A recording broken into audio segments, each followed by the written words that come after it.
I'll be reacting to Rumble GARANNDOLL episode 8. I will be watching it from Funimation's website, and I'll be starting my reaction in 1, 0, go. Kadokawa, which I always think they have a cool SL looking logo. And now Funimation's Kawaii SL logo, at least in my opinion. Alright, now it's here.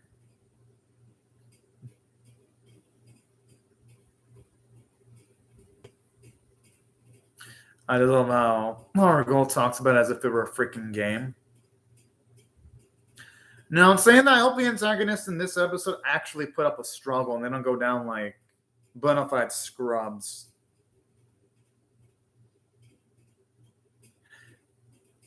And I really love the character development for Shoujo because at least now it looks like she's willing to take action now.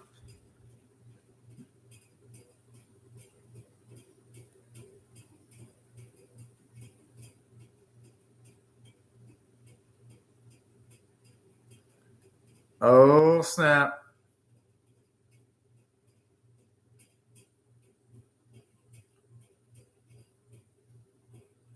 What the fuck?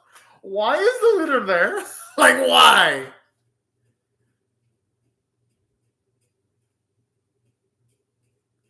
How does... Okay, Tanaka's dead. There is no fucking way he survived that. Unless he's immortal. That's like the only way I see this dude surviving that shit. Like, I would only see him surviving that unless he was like fucking immortal. Like, no joke. But then again, who knows? He might survive due to comedic effect, which, you know what? I wouldn't mind one bit because I actually do like Tanaka. A lot, actually. So, you know what? I'm hyped for this, actually. I'm just saying.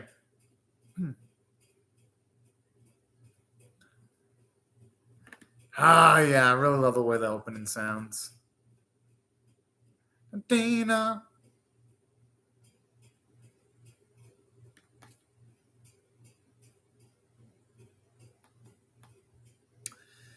Yes, the song is so fucking addicting.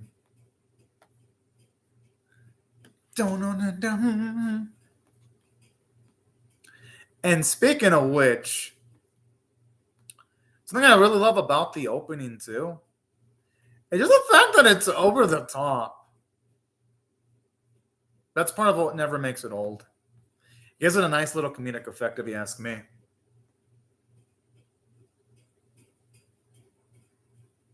I mean, honestly, was that really going to work?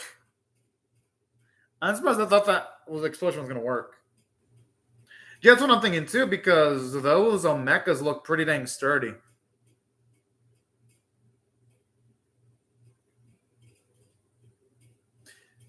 Yeah, that's what I'm thinking. Like, it's wait, don't tell me Tanaka's live. I mean, what the fuck? How? I mean, honestly, Tanaka's badass, though. He's one of the few non-mecha characters that actually did something useful. Dex is a lot about him.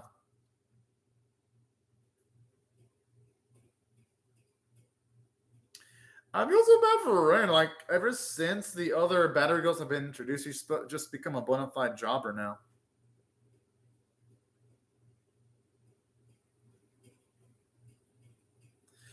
Hey, at least they explain straight up why Yuki can't help out. It at least increases the stakes in the episode a bit more.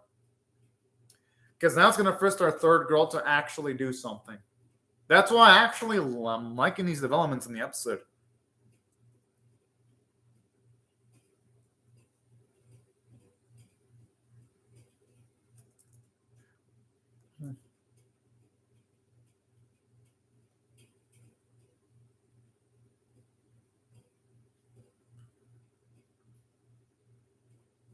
I just hope he brought a taser in case any weirdos want to go against her. I'm just saying. Or pepper spray. I love that meow noise. Pretty random, though, but hey, adds a little bit of cuteness to it, though.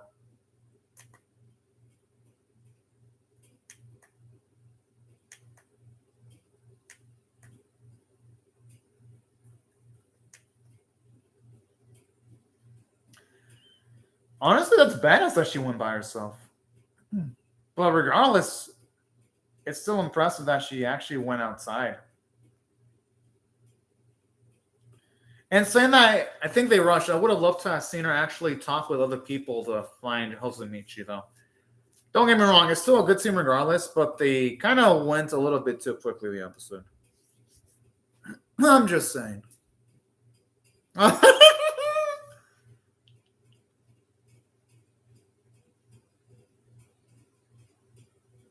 And plus, that box would obscure her vision.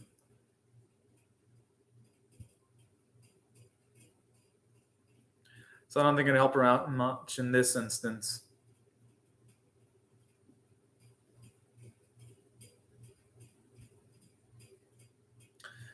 I mean, hey, people just have some weird ass taste.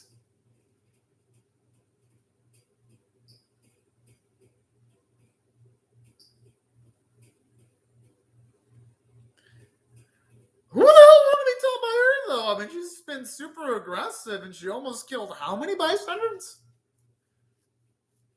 If I'm in that situation, I wouldn't say direct to her, but mine would be like, no, fuck off, bitch, in my mind. That's what I'd be thinking.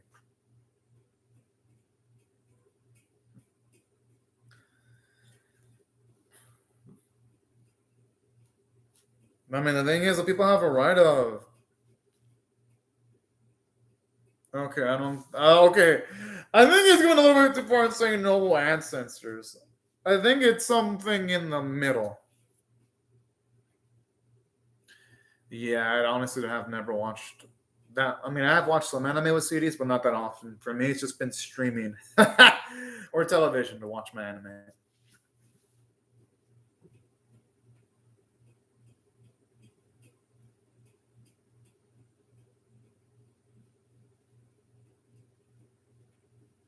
'She's protected by her mech. She's protected by her machine. I don't think she'd be that scared. Maybe she should be scared.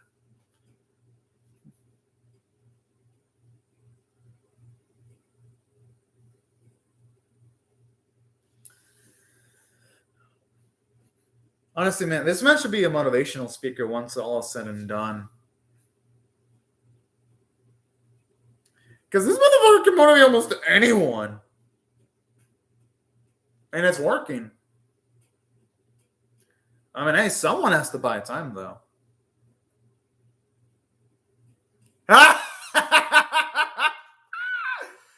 Oh, man, I love this.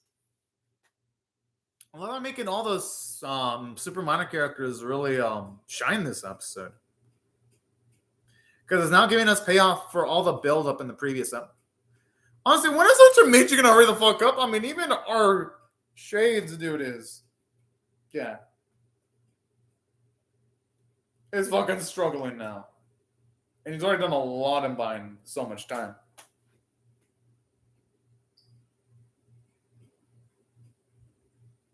I'm thinking she's gonna believe the dragon thing, yeah.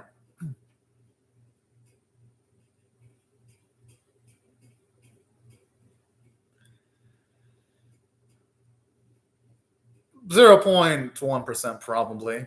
That's my guess as to his odds of winning.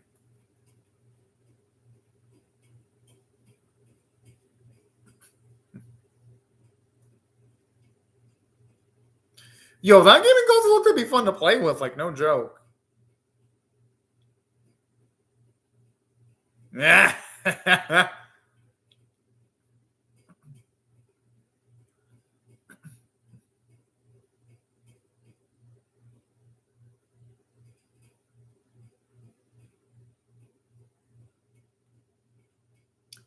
Nothing wrong with that, though. Some games you just gotta deal with like the limits of their technology. I'm just saying.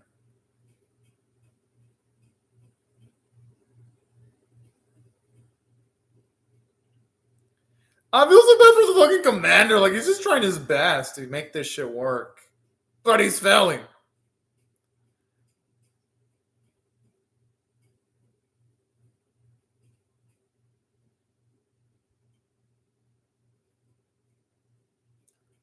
I love how she's still making cat noises. I'm like, bro, talk about being completely in line with like the cat motif.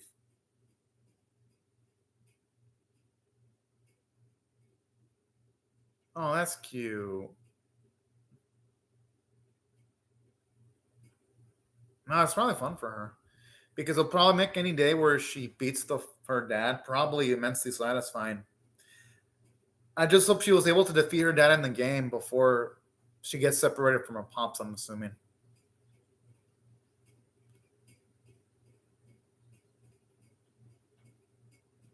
I'm assuming the dad never came back though. Hmm. Oh, that's so cute the way she says goodbye.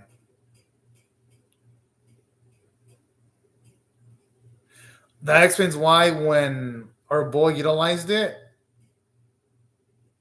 that's why she was thrown aback when she saw when she saw Hosamichi utilize that move. Oh, sup, Amuja Perkasa. Yeah, I had a feeling he wasn't going to come back. Today's been a great day. At least for work, it was a great day for me. So that's positive. I had fun at work.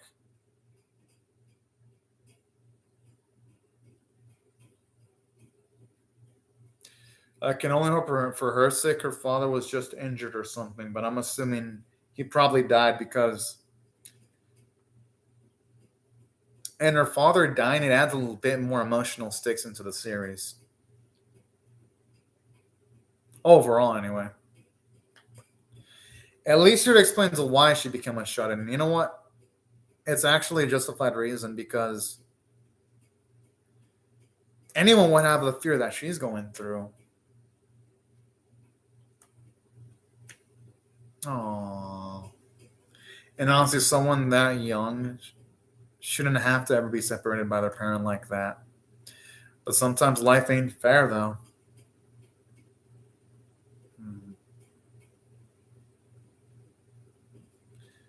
Well, I'm reacting to Rumble GARANNDOLL episode 8.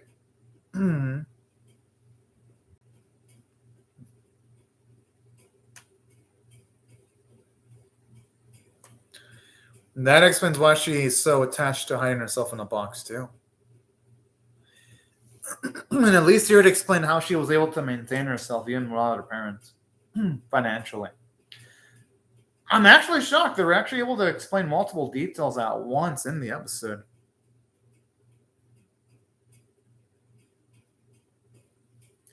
I kind of feel bad for her. She was just minding her own business and they just fucking capture her.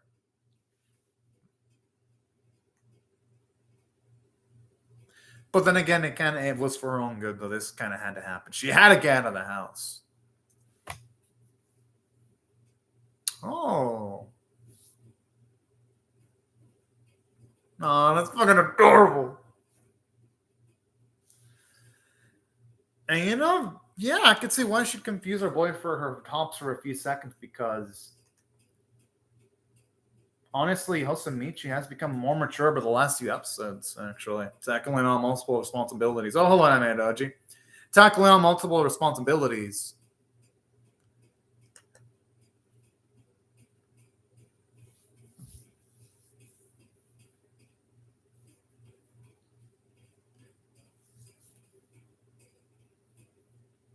And I love how now this makes the conflict more personal. Because she wouldn't want to. Hell yeah! Fuck yeah! Now that's the type of character development I love. Fucking badass, if you ask me. I love that noise.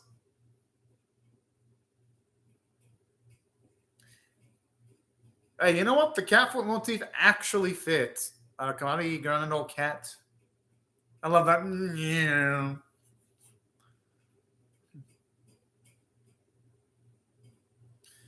I like how she's small, even though this lady has had her ass kicked multiple times. It doesn't matter who's utilizing which Granadol. Oh, cute when she's like, oh man, it warms up my heart seeing shit like this.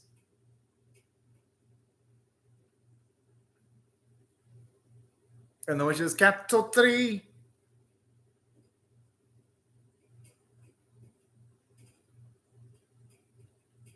I'm assuming she just needs to activate more passion. Kind of like the previous episodes. That or she needs to be more in sync with Osamichi.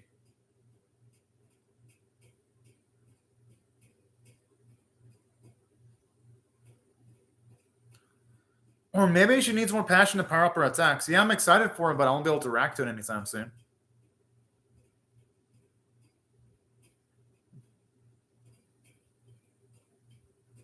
Yeah, I was kind of expecting her to dodge that attack. Oh, okay, she did.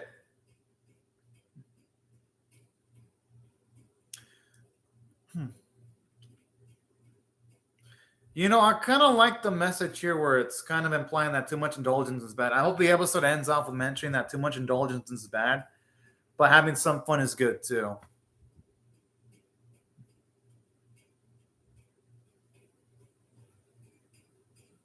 Aww. I think they just have to figure out how to use it though.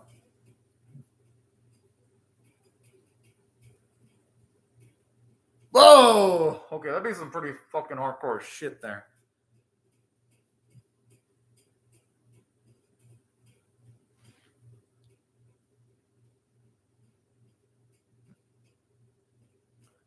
Ain't wrong about that. Aww. Into how much she wants to put in her best foot forward there.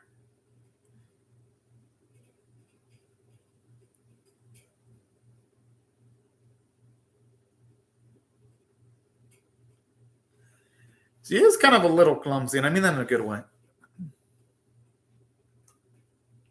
Damn, it will be a baller.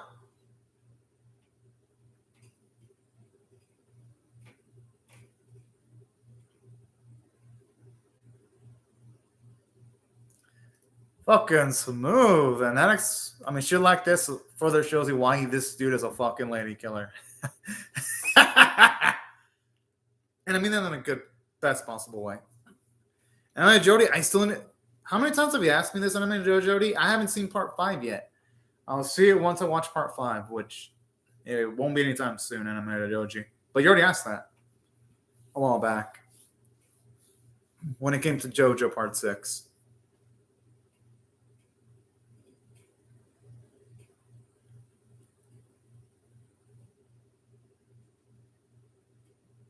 What the fuck?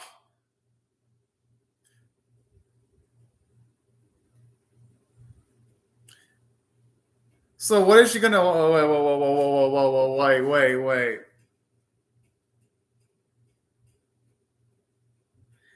I gotta admit, the character design is actually pretty fucking creative here.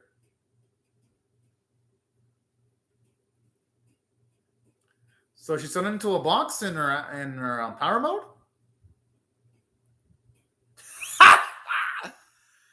Ooh, that. It's probably gonna have a lot of offensive capabilities, though. That actually fits me some more to a T. I mean, hey, might as well be playing video games together. Why not? It will actually increase the passion meter more too. And I love this scene because it was built up in the previous episode when these two were playing video games. So now it justifies that scene when they were playing video games in episode number 7. I haven't done it yet, but I'll do it after I'm done with this one, Amanda Jody. That one's last. I mean, who cares if it's cheating as long as they win? I mean, who gives a fuck about the rules? I know I wouldn't. I'd be like, you know what? I don't give a shit if it's cheating. As long as I win, that's all fine by me. I like how this bitch is talking like she's actually someone worth a damn. I do hope she goes down, but goes down with a lot of effort, not just a singular attack like the previous time she's fought Hoshimichi. Because, now that'd be a lot of guns. Shit, Misha's GARANNDOLL looks stronger than the others, just from a power standpoint.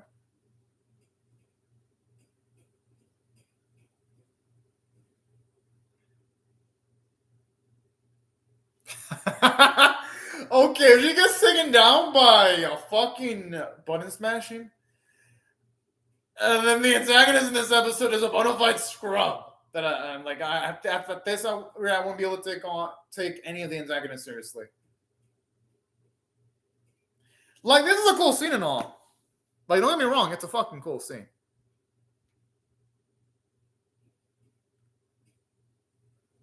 Yeah, says a lady that got her ass whipped like what, three times now? In the same fashion. I still gotta watch the other Shaman King episode.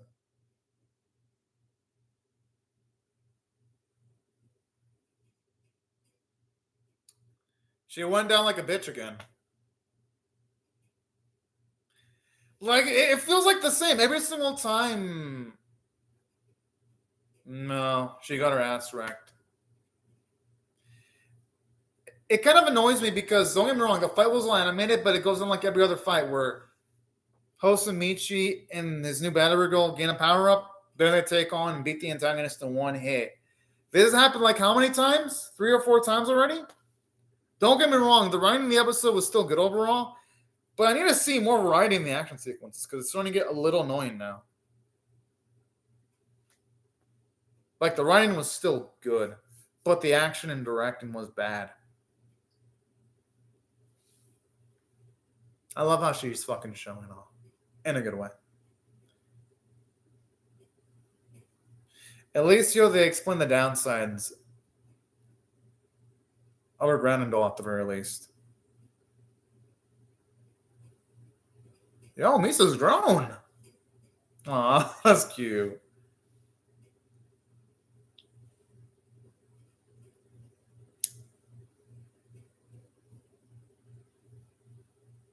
Aw, and I love that how much trust she's got in Osamichi. Aw, this is looking adorable. All right, that actually really makes the episode end on a high emotional note. Yeah, I'm ready for animated OG. Okay, despite the action sequences in this episode sucking, I'm gonna still give this episode 8 out of 10 because here's why: the action sequences didn't suck because of animation quality. Like, here's the thing: my issue with this episode is just the fact that there was no creativity involved in the action sequences. Like, yeah, they were all animated, but holy shit. Does everything have to end in this series with Hosamichi's GARANNDOLL, whenever he's with the girl, just shooting a beam, firing its strongest attack, and that's it? That's how the opposition is taken down? I think that's a lack of creativity there. And that's my concern with this series. Stuff like that is going to keep this series from being great. And that's really a shame because this series has a lot of potential for greatness, but it just keeps on being lowered due to, again, a lack of creativity. And that's a damn shame because you compare this to the other mecha anime airing this season, and it just pales in comparison to that one, visually at the very least. Okay, next one sounds like it's going to be fucking lit. Hopefully the conflict doesn't end off casually. Well, watch it if you want to, Animated OG. But I'll be watching it. I mean, you can bank that I'll be watching it. So no doubts about that. But let me talk about the positives in the episode, though, because there were more positives than negatives. Now, here are the positives about this episode. For one, I loved how it showed off why Misa became a shut-in. Like, anyone that loses a parent like that, especially at that age, would be scared of the outside world. So her fear was justifiable, actually. I'm not going to blame her one bit. And it only made the moment where she helps out Hosamichi much more grander because we saw her put in the work this episode. And I thought that was actually really cool, especially how she instantly wanted to take down the opposition this episode. It did a lot for Misa's character. And I love the growth at the end, too, where she calls Hosamichi a brother. And it's justified because they enjoyed each other's company. They enjoyed playing video games. Hosamichi went the extra mile of getting that cable. Like, there were a lot of things to justify her calling Ozamichi a brother, and it only made it all the sweeter when she allows Yukin to also go inside the room. So that's what I thought from a script standpoint. The episode did great. Oh yeah, I mean sometimes Baccarat had that issue, but at least Baccarat had more creative action sequences though. This series so far hasn't had a single action sequence where I can say, "Oh man, there's creativity." None of them. None of the fights in this series are creative. Yes, they're all animated, but they lack any sense of creativity.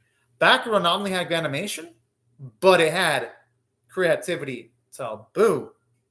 Yes, Baccarat's ending may have sucked, but at least it had creativity. This series doesn't have creativity in its fight sequences. The script in the series is good, though. I love what they did with Misa. It was great. And that's why I think overall the episodes is still a good 8 out of 10 tier episode. But damn, I need to see more from the action set pieces. Like overall, though, my rating of the series, I'm not going to be able to give a super high score because part of the hook of the series is the action, and the series kind of fucked that up. But if it at least lands its ending, then I'll be like, all right, at least it did that. Because this series has lost a bit of ground, at least from my perspective, only because of how poorly it's handled all of its conflict. Because the thing about a mech is, when you see a mech, you're supposed to be like entertained whenever things go down, you know? That's my issue with the lack of creativity. But other than that, though, I like the characters. Thought the episode had a lot of nice humor. And I love the badass moment with Tanaka, too, to its credit. And the voice performances were great. And that's why I still like the episode overall. But anyways, right before I go, I'll just say thank you very much to Animated Jody for commenting on the live chat. Thank you very much, everyone else, for watching my video. Hope y'all rate the video, share it, comment, or subscribe, and I will see y'all later if y'all come back for more. But anyways, right before y'all, let me just say thank you very much to Anime De Jody and Muja Percasa. Thank you very much for watching my video. And also everyone else, thank you very much for watching my video, and I hope you'll have a spectacular day, everyone. Bye-bye, and I'll see y'all later if you come back for more.